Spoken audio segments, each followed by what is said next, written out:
Francium, hydrogen,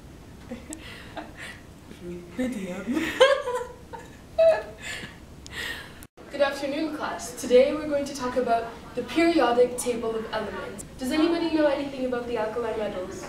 These substances are located in Group 1 of the periodic table and include hydrogen, lithium, sodium, potassium, rubidium, cesium, and francium. All of these substances are grouped together because of the very similar properties they all possess. Alkali metals are soft, silver-colored metals that react violently with water in order to form basic solutions or solutions with pH levels greater than 7. The periodic table was designed so that reactivity increases the further you move down the group, therefore making francium the most reactive alkali metal. Lithium is used in the manufacturing of special high-strength glasses and ceramics. Sodium vapor is used in lamps for street lighting. Potassium hydroxide is used in the preparation of potassium phosphates for liquid detergents. Rubidium is used as a photocell component. Cesium metal can be used in Cesium metal can be used in the ion propulsion systems. Although francium is very reactive, there aren't really that many common uses for this element. Metals tend to have the lowest electronegativities. Cesium has the lowest electronegativity of 0.8 of the non-radioactive metal atoms. The size of the atoms and its radius increase as you go down a group. Atomic size increases because the quantum number value, n, is greater for valence shell electrons of atoms lower in the group. The higher the n value, the greater the atomic size. Atomic size also increases because valence electrons are found in larger s orbitals as you go down a group. Group 1 elements have one valence electron, not strongly held to the nucleus, for it's further away as you go down. Atomic radius is the mean distance between the nucleus and the boundary of the cloud of the atom's electrons. Lithium has the smallest atomic radius, whereas francium has the largest. Alkalis have the largest atomic radii in their periods. Atomic radii increases as you descend in a group because you're adding larger orbitals. Each orbital is increasingly further from the nucleus. The n value also increases as you go down a group. Thus, valence electrons are in higher orbitals, further away from the nucleus, and have a weaker attraction to it.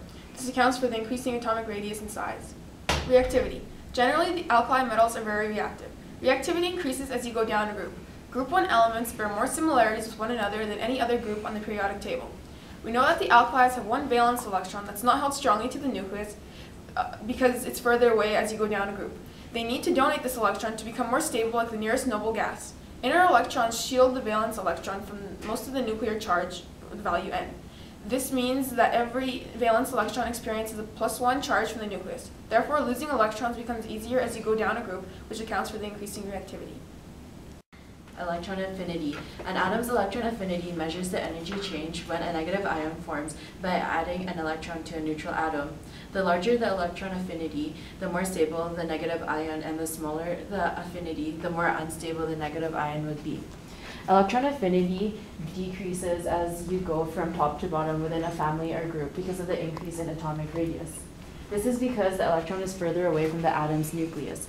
Cesium has the lowest electron affinity of 45 kilojoules per mole in the alkali metal family, while lithium, which has an electron affinity of 60 kilojoules per mole, has the highest affinity in the alkali metal family. Alkali metals, having a single electron outside a closed shell, have the lowest ionization energy.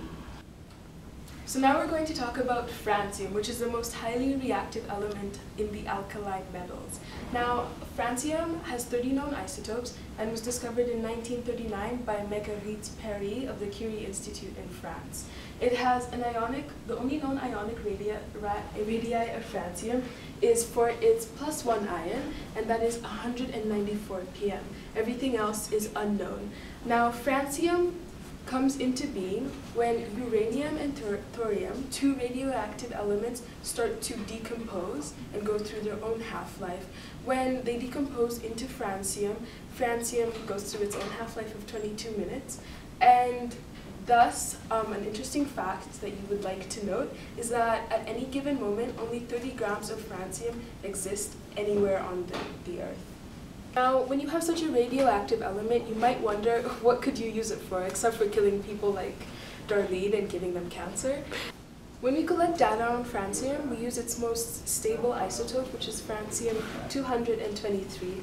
From this isotope of francium, we find that francium on average has a mass of 199 or to 232.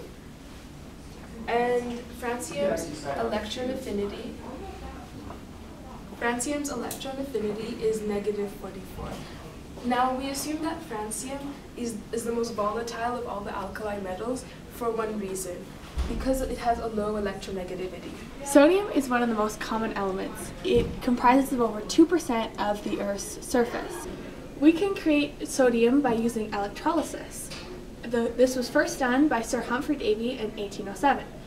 In its pure state, sodium looks and acts like a metallic substance. It is extremely malleable and can be cut with a butter knife. It has an atomic radius of 186 pm, and the electronegativity is 0.93 on the Pauling scale. Sodium can also be used as a polymer to bind organic molecules, as I'm proving with this experiment. Sodium polyacrylate is an amazing polymer that can absorb 200 to 300 times its own weight through a physical change.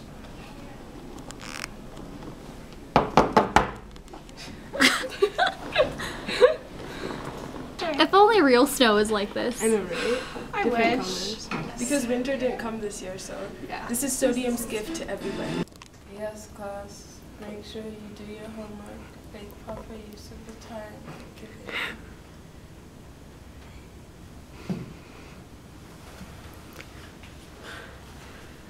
Where is everybody? Would you like some ice during your research or something?